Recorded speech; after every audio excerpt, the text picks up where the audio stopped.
Hey guys, welcome to Tutorial Guru. Today we'll be learning how to add an email address in WhatsApp, and now let's dive right in. Now to add an email address on WhatsApp, first open up your WhatsApp on your phone. And after that guys, on this interface at the top right corner of the screen, you can see the three dotted icon available for us. Tap on that and tap on the settings option available for us. And over here guys, you can see the account option just above the privacy. Tap on account, and over here there is the email address. Tap on that.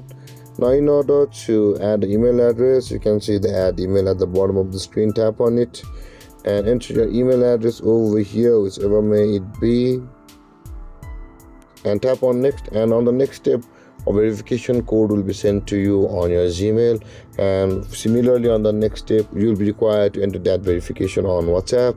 And with that being done guys, your email will be activated or added on your WhatsApp. And guys, this is how to add email address in WhatsApp.